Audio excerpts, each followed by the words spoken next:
ಹೋರಾಟವಾಗಿ ಏನು ಇವತ್ತು ಹಮ್ಮಿಕೊಂಡಿದ್ದೀವಿ. ಇವತ್ತೇನು ಪೊಲೀಸ್ ಉಮೇಶ್ ಮತ್ತು ಅವ್ರ ಅಣ್ಣನ ಮಗನಿಗೆ ಏನು ಅನ್ಯಾಯ ಆಗಿದೆ, ಪೊಲೀಸು ಉಮೇಶನ ಅಣ್ಣನ ಮಗ ಸುಹಾಸಿಗೆ ಇವತ್ತು ಆ್ಯಕ್ಚುಲಿ ಒಂದು ಕಾಲೇಜು ಸ್ಟೂಡೆಂಟ್ ಆದಂಥ ಒಂದು ಹುಡುಗನಿಗೆ ಇವತ್ತು ಅನ್ಯಾಯ ಆಗಿರೋದನ್ನ ಇಡೀ ಟಿ ವಿಲಿ, ಫೋಟೋಗಳಲ್ಲಿ, ವಾಟ್ಸಪ್ಪಲ್ಲಿ ನೀವೆಲ್ಲರೂ ನೋಡ್ತಾನೇ ಇದ್ದೀರಾ. ಅವನು ಆ 16 ಹೊಲಿಗೆ ಹಾಕ್ಸ್ಕೊಂಡು ಇಂಜುರಿ ಆಗಿ ರೋಡ್ನಲ್ಲಿ ನಿಂತಿರಬೇಕಾದ್ರೆ ಪೊಲೀಸ್ ಸ್ಟೇಷನ್ಗೆ ಹೋದರೆ ನೀವು ಪೊಲೀಸ್ ಸ್ಟೇಷನ್ಗೆ ನ್ಯಾಯನ ಕೊಡ್ದೇ ನೀವು ಇಲ್ಲ ರಾಜಿ ಆಗಿ ಇಲ್ಲ ಕೇಸ್ ಹಾಕ್ಸ್ಕೊಳ್ಳಿ ಅಂತ ಹೇಳ್ತೀರ ಅನ್ನೋದಾದರೆ, ಹೊಡೆದಿರೋರಿಗೆ ನೀವು ಟ್ರೀಟ್ಮೆಂಟ್ ಕೊಡಿಸ್ಬೇಕಾ ಇಲ್ಲ ರಾಜಿ ಆಗಬೇಕು ಅಂತ ಕೇಳಬೇಕಾ ಪೊಲೀಸ್ನವ್ರಿಗೇನು ಮಕ್ಕಳು ಇಲ್ವಾ ಅಂತ? ಅವ್ರಿಗೆ ಹೆಂಡತಿ ಮಕ್ಕಳು ಇದ್ದಾರೆ ತಾನೇ. ನಾನು ಹೇಳೋದು ಕಾನೂನು ಪ್ರಕಾರ ಹೋಗದೆ ಇದ್ರೂ ನೀವು ಮಾನವೀಯತೆಗಾರು ಆ ಸುಹಾಸಿಗೆ ನೀವು ಮೆಡಿಸಿನ್ ಕೊಡಿಸ್ಬೇಕಾಗಿತ್ತು. ಅವನಿಗೆ ಗ್ಲೂಕೋಸ್ ಹಾಕಿ ಹಾಸ್ಪಿಟಲ್ ಇದ್ದವನಿಗೆ ಗ್ಲೂಕೋಸ್ ತೆಗೆದು ನೀವು ಕರ್ಕೊಬಂದು ಅರೆಸ್ಟ್ ಮಾಡ್ತೀರ ಅನ್ನೋದಾದರೆ ಹಾಸ್ಪಿಟ್ಲಲ್ಲಿ ಓಡೋಗ್ತಿದ್ದ ಅವನು ಭದ್ರಾವತಿ ಬಿಟ್ಟು. ಇಲ್ಲಲ್ಲ, ಅವನು ಇಲ್ಲೇ ಇರ್ತಿದ್ದ. ಅವತ್ತೊಂದು ಟ್ರೀಟ್ಮೆಂಟ್ ಕೊಟ್ಟು ಮಾರನೇ ದಿನ ಹೋಗಿ ಕರ್ಕೊಂಬರೋದು.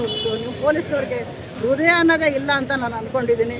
ಮುಂದಿನ ದಿನದಲ್ಲಿ ಇದೇ ರೀತಿ ಆದರೆ ಭದ್ರಾವತಿ ಬಂದ್ ಮಾಡಿ ಮುಂದಿನ ಉಗ್ರ ಹೋರಾಟವನ್ನು ಮಾಡೇ ಮಾಡ್ತೀವಿ. ಏನು ಮೊಬೈಲಲ್ಲಿ ವಿಡಿಯೋ ಮಾಡ್ತಿರ್ತಾರೆ, ಗಣೇಶ ಏನ್ ಹೇಳ್ತಾನೆ ಅಂದ್ರೆ ವಿಡಿಯೋ ಆಫ್ ಮಾಡಪ್ಪ ಅಂತ ಕೇಳ್ತಾನೆ. ಇಲ್ಲಪ್ಪ ನನಗೆ ವಿಡಿಯೋ ಮಾಡ್ಲಿಕ್ಕೆ ಹೇಳಿದ್ರೆ ನಾನು ವಿಡಿಯೋ ಮಾಡ್ತಾ ಇದ್ದೀನಿ ಅಂತ ಹೇಳ್ತಾನೆ.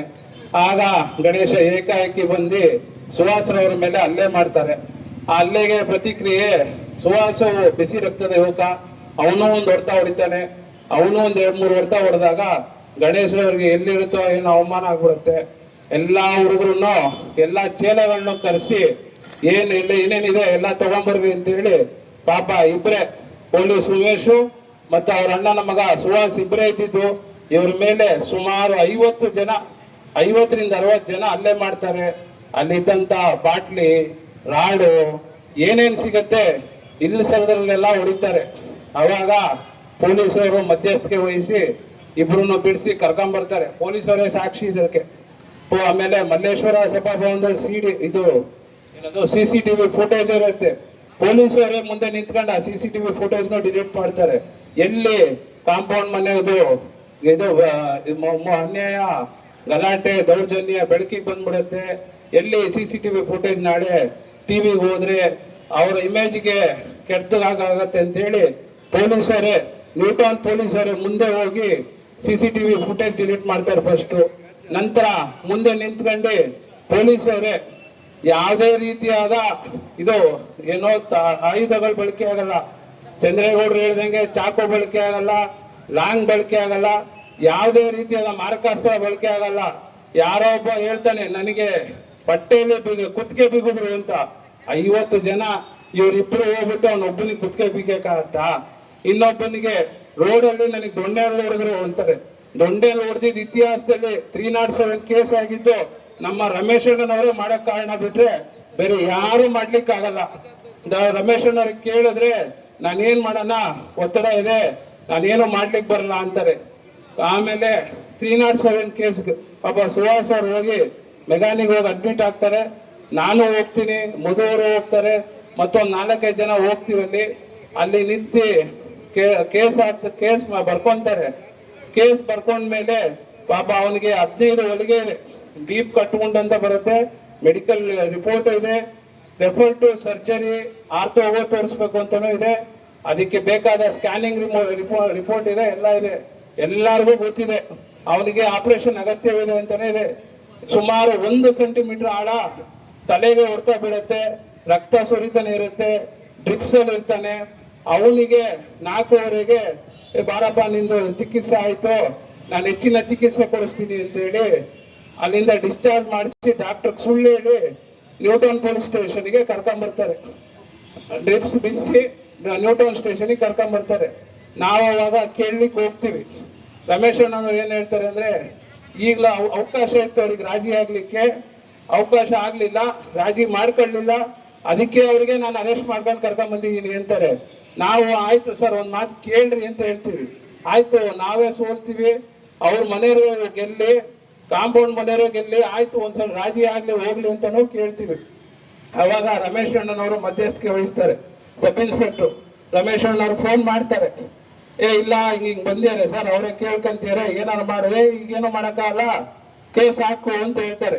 ಅವಾಗ ರಮೇಶ್ ಅಣ್ಣವರು ಅವರ ಶೌರತ್ವವನ್ನು ತೋರಿಸ್ತಾರೆ. ಅವ್ರನ್ನ ಏಕಾಏಕಿ ಸೆಲ್ಲಿಗೆ ಹಾಕಿ ಅವ್ರ ಮೇಲೆ 307 ಕೇಸ್ ಹಾಕಿ ಪಾಪ ಅವನಿಗೆ ಚಿಕಿತ್ಸೆನೂ ನೋಡಲ್ಲ, ಅವನಿಗೆ ಇಡೀ ದಿನ ಅನ್ನವನ್ನು ಕೊಟ್ಟಿಲ್ಲ, ಜ್ಯೂಸ್ ಮಾತ್ರ ಕೊಟ್ಟಿರೋದು. ಅಂತ ಇದ್ರಲ್ಲಿ ಅಂತ ಯಾರಿಗೆ ಮನುಷ್ಯತ್ವ ಅಂತ ಅನ್ನೋದೇನಾರು ಇದ್ರೆ ಪೊಲೀಸ್ ಇಲಾಖೆಲ್ಲ ಯಾವನೇ ಮನುಷ್ಯ ಆದ್ರೂ ಒಂದ್ ಸಣ್ಣದು ಏನಪ್ಪ ಹೆಂಗಿದ್ಯಾ ಟ್ರೀಟ್ಮೆಂಟ್ ಕೊಡಿಸ್ಬೇಕಂತನಾರು ಕೇಳ್ತಾರೆ, ಇಲ್ಲ ರೆಫರ್ ಟು ಏನಾರು ಒಂದು ಹಾಸ್ಪಿಟ್ಲ್ಗಾರ ಅಡ್ಮಿಟ್ ಮಾಡಿಸ್ತಾರೆ. ಆದ್ರೆ ನಮ್ ರಮೇಶ್ ಅಣ್ಣ ಪಾಪ ಮನುಷ್ಯತ್ವ ಅನ್ನೋದು ಇಲ್ಲ, ಏನೇನಿಲ್ಲ ಪಾಪ. ಏನು ಅವ್ರ ರಮೇಶ್ ಅಣ್ಣವ್ರೇನೋ ಇನ್ನೂ 6 ತಿಂಗಳು ಹೆಚ್ಚಿಗೆ ಉಳ್ಕೋಬೇಕು ಅಂತನೋ ಇಲ್ಲ ಇಲ್ಲೇ ನಾನೇ ಪರ್ಮನೆಂಟ್ ಸಬ್ ಇನ್ಸ್ಪೆಕ್ಟರ್ ಅಂತ ತಿಳ್ಕೊಂಡಿರೋ ಗೊತ್ತಿಲ್ಲ, ಇಲ್ಲ ರಮೇಶ್ ಅಣ್ಣವ್ರಿಗೆ ಸಂಗಮೇಶ್ IG ಅಂತ ತಿಳ್ಕೊಂಡಿರ್ಬೇಕು, ಗಣೇಶನೇ SP ಅಂತ ತಿಳ್ಕೊಂಡಿರ್ಬೇಕು, ಜಗಣ್ಣನ್ನೇ ಅಡಿಷನಲ್ SP ಅಂತ ತಿಳ್ಕೊಂಡಿರ್ಬೇಕು, BK ಮೋಹನ್ನೇ DC ಅಂತ ತಿಳ್ಕೊಂಡಿರ್ಬೇಕು. ಅವ್ರ ಮನೇಲಿ ಏನ್ ಆದೇಶ ಬರುತ್ತೆ ಅವೆಲ್ಲ ಪಾಲನೆ ಚಾಚು ತಪ್ಪದೆ ನಮ್ಮ ಕೆಲ ಸಬ್ ಇನ್ಸ್ಪೆಕ್ಟರ್ಗಳು ಅವ್ರು ಏನ್ ಹೇಳ್ತಾರೆ, ಅವ್ರು ಯಾರ ಮೇಲೆ 307 ಕೇಸ್ ಹಾಕ್ಬೇಕು ಅಂತಾರೆ, ಯಾರ ಮೇಲೆ ಅಟ್ರಾಸಿಟಿ ಕೇಸ್ ಹಾಕ್ಬೇಕು ಅಂತಾರೆ, ಅವ್ರು ಯಾರ ಮೇಲೆ ಎಷ್ಟು ಜನದ ಹೆಸರು ಸೇರಿಸ್ಬೇಕು ಅಂತಾರೆ, ಆ ಹೆಸರುಗಳನ್ನೆಲ್ಲ ಸೇರಿಸ್ತಾರೆ. ಈ ಭದ್ರಾವತಿಯಲ್ಲಿ ಯಾರ್ಯಾರು ಮಾತಾಡ್ತಾರೆ, ಯಾರ್ಯಾರು ಫ್ರಂಟ್ ಇದ್ದಾರೆ, ಯಾರ್ಯಾರು ಲೀಡ್ ಇದ್ದಾರೆ ಅವ್ರು ಬಗ್ಸ್ಬೇಕಪ್ಪ. ಹಿಂಗೆ ಲೀಡರ್ ಮಕ್ಕಳ ಮೇಲೆ ಕೇಸ್ ಹಾಕ್ಬಿಡೋದು, ಇದಕ್ಕೆಲ್ಲ ಕಾನೂನುಬದ್ಧವಾಗಿ ಉತ್ತರವನ್ನ ಕೊಡ್ತೇವೆ. ಎಲ್ಲಿ ಕೊಡ್ತೇವೆ ಇದನ್ನ ಜೀರ್ಣ ಮಾಡ್ಕೊಳ್ಳಕ್ಕೆ ಸಾಧ್ಯವಿಲ್ಲ ಅನ್ನೋದನ್ನ ಪೊಲೀಸ್ ಇಲಾಖೆಯ ಕೆಲವು ಅಧಿಕಾರಿಗಳು ಹೇಳ್ತೀವಿ. ಒಳ್ಳೆಯದಿರಿ, ಇಡೀ ಪೊಲೀಸ್ ಇಲಾಖೆಯನ್ನು ನಾವು ಒಟ್ಟಾರೆ ದೂಷಣೆ ಮಾಡಂಗಿಲ್ಲ. ಆದ್ರೆ ಕೆಲವು ಪೊಲೀಸ್ ಅಧಿಕಾರಿಗಳು ತಾವೇನು ಇವತ್ತು ಶಾಸಕರು ಮಕ್ಕಳ ಮಾತು ಕೇಳ್ಕೊಂಡು ಇವತ್ತು ದುಂಡಾವರ್ತನೆ ಮಾಡ್ತಾ ಇದ್ದೀರಿ, ಅನ್ಯಾಯ ಮಾಡ್ತಾ ಇದ್ದೀರಿ, ಮತ್ತು ಅಮಾಯಕರ ಮೇಲೆ ಕೇಸ್ ಹಾಕ್ತಾ ಇದ್ದೀರಿ, ಅಮಾಯಕರ ಮೇಲೆ SC ಕೇಸ್ ಹಾಕ್ತಾ ಇದ್ದೀರಿ, ಅಲ್ಲಿಲ್ಲ ಅಂದ್ರೂ ಅವ್ರ 2 ಶೀಟು ಗುಂಡಾಗೇರಿ ಹಾಕ್ತಾ ಇದ್ದೀರಿ.